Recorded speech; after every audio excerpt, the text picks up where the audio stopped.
Hello everyone. Today I'm going to read a book that is very well known and it's called Snow White and the Seven Dwarfs. Once upon a time in the middle of winter, when the flakes of snow were falling like feathers from the sky, a queen sat at a window sewing. While she was sewing and looking out of the window at the snow, she pricked her finger with the needle, and 3 drops of blood fell upon the snow. And the red looked pretty upon the white snow, and she thought to herself, I wonder if I'll have a child whose hair will be as black as the wood of the window frame, lips as red as blood, and skin as white as snow. Soon after that she had a daughter, who was indeed as white as snow. Her lips were red as blood, and her hair was black as ebony, and therefore she was called Little Snow White. And when the child was born, the queen died. After some time had passed, the king took to himself a new wife. She was a beautiful woman, but proud and naughty, and she could not bear that anyone else should surpass her in beauty. She had a wonderful mirror, and when she stood in front of it and looked at herself in it and said, Mirror, mirror on the wall, who is the fairest of them all? The mirror answered, You, my queen, you are the fairest of them all. The queen was satisfied because she knew the mirror spoke the truth. But Snow White was growing up and grew more and more beautiful, and when she was 7 years old, she was as beautiful as the day and more beautiful than the queen herself. And once when the king asked her mirror, Mirror, mirror on the wall, who's the fairest of them all? The mirror this time said, Oh, well, I'm sorry, but not you, dear queen. Snow White is the fairest of them all. Then the queen was shocked and turned yellow and green with envy. From that hour, whenever she looked at Snow White, her heart heaved in her breast. She hated the girl so much, and envy and pride grew higher and higher in her heart like a weed, so that she had no peace at day or night. She called a huntsman and said, Take the child away, all the way into the forest. I will no longer have her in my sight.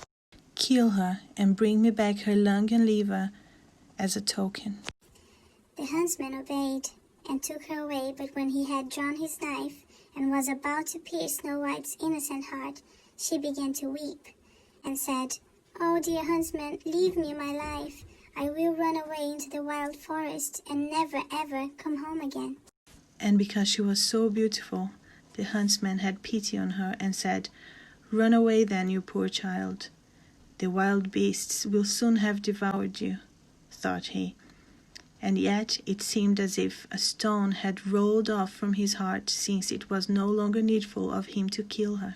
Just then a young bear came running by. He stabbed it, cut out his lung and liver, and took them to the queen as proof that the child was dead. The cook salted them, and the wicked queen ate them and thought she had eaten the lung and liver of Snow White. But now the poor child was all alone in the great forest, and so terrified that she looked at all the leaves on the trees and did not know what to do. Then she began to run, and ran over sharp stones and through thorns, and the wild beasts ran past her, but did her no harm. She ran as long as her feet would go until it was almost evening. Then she saw a little cottage and went into it to rest herself. Everything in the cottage was small, but neater and cleaner than she could ever think. There was a table with a white cover, and 7 little plates, and on each plate a little spoon. Moreover, there were 7 little knives and forks, and 7 little mugs. Against the wall stood 7 little beds side by side. Little Snow White was so hungry and thirsty that she ate some vegetables and bread from each plate, and drank a drop of juice out of each mug, for she did not wish to take all from one only. Then, as she was so tired, she laid herself down on one of the little beds, but none of them suited her. One was too long, another too short, but at last she found that the seventh one was right, and so When it was quite dark, the owners of the cottage came back. They were 7 dwarfs who dug and delved in the mountains. They lit their 7 candles, as it was now light within the cottage. They saw. The first said, "Who has been sitting on my chair?" The second, "Who has been eating off my plate?" The third, "Who has been taking some of my bread?" The fourth, "Who has been eating my vegetables?" Then the first looked around and saw that there was a little hollow in his bed, and he said, "Who has been getting into my bed?" The others came up and each called out, "Somebody has been lying in my bed too." Seventh, when he looked at his bed, saw little Snow White was lying asleep there. And he called the others, who came running up, and they cried out with astonishment, and brought their 7 little candles. "Oh heavens, oh heavens!" cried them. "What a lovely child!" And they were so glad that they did not wake her up, but let her sleep on the bed. And the 7th dwarf slept with his companions. When it was morning, little Snow White awoke and was frightened when she saw the 7 dwarfs. But they were friendly and asked her what her name was. "My name is Snow White," she answered. "How have you come?"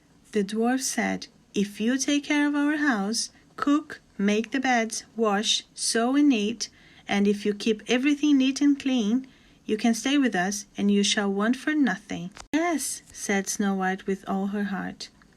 And she stayed with them. She kept the house in order for them. In the mornings, they went to the mountains and looked for copper and gold. In the evenings, they came back, and then their supper had. But the queen, believing that she had eaten Snow White's lung and liver, could not but think that she was again the first and most beautiful of all, and she was again looking at her mirror and said, "Mirror, mirror on the wall, who's the fairest of them all?" "Oh, Queen, you are for sure the fairest of them all, the ones I can see at least. But over the hills where the 7 dwarfs dwell, Snow White is still alive and well, and none is so fair as she." Then she was deeply astounded, for she knew that the mirror never spoke falsely, and she knew that the huntsman had betrayed her, and that little Snow White was still alive. And so she thought and thought and thought again how she might kill her. For so long as she was not the fairest of the whole land, envy let her have no rest. And when she had at last thought of something to do, she painted her face and dressed herself like an old woman. No one could ever know it was her. In this disguise, she went over the 7 mountains and found the house of the 7 dwarfs. She knocked at the door and cried, pretty things to sell, very cheap, very cheap." Little Snow White looked out of the window and called out, "Good day, my good woman. What have you got to sell?" "Oh, good things, pretty things," she said. Snow White really wanted to see what the old woman had to sell, so she unbolted the door and came out. The queen looked at Snow White and said, "Oh, poor child, you look so sick and frail. Come on, have an apple." The apple looked so yummy, so she took a bite. Very quickly, Snow White lost her breath and fell to the ground as if dead. "Now I'm the most beautiful," said the queen to herself, and ran away. Not long afterwards, in the evening, the 7 dwarfs came home. But how shocked they were when they saw their dear little Snow White lying on the ground, and that she neither stirred nor moved, and seemed to be dead. They lifted her up and looked to see whether they could find anything poisonous. They combed her hair and washed her with water, but it was all of no use. The poor child was dead and remained dead. They laid her upon a table and all 7 of them sat around it and wept for her, and wept for 3 long days. Then they were going to bury her, but she still looked as if she was living, and still had her pretty red cheeks. They said, "We could not bury her in the dark ground."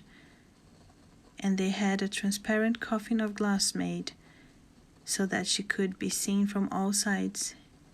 And they laid her in it and wrote her name upon it in golden letters, and that she was a king's daughter.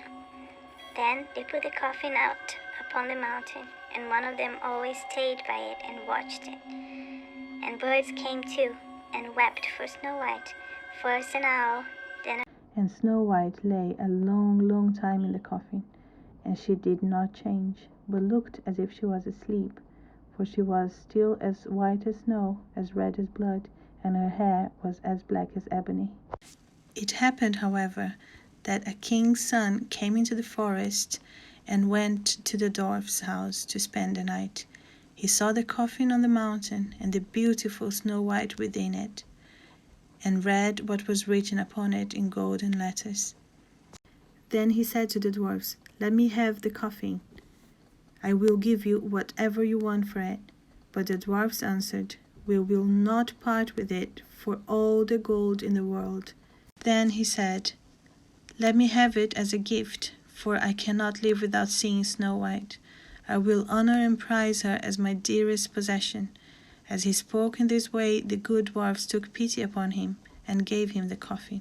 And now the king's son had it carried away by his servants on their shoulders.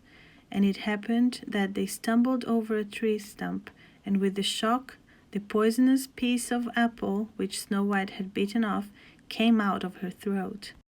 And before long she opened her eyes, lifted up the lid of the coffin, sat up, and was once more alive. "Oh heavens, where am I?" she cried. The king's son, full of joy, said, "You are with me," and told her what had happened, and said, "I love you more than anything in the world. Come with me to my father's palace. You shall be my wife." Snow White quickly fell in love with him, and she was willing, and went with him. The wedding was held with great show and splendor, but Snow White's wicked stepmother was also bidden to the feast. When she had arrayed herself in beautiful clothes, she went before the mirror and said, "Mirror, mirror on the wall, who is the fairest of them all?" It was then that the evil queen decided to drop it. Snow White was happy, and she was about to get married. The evil queen no longer cared who was the fairest of them all. Snow White and Prince Charming got married, returned to the kingdom, and lived happily ever after.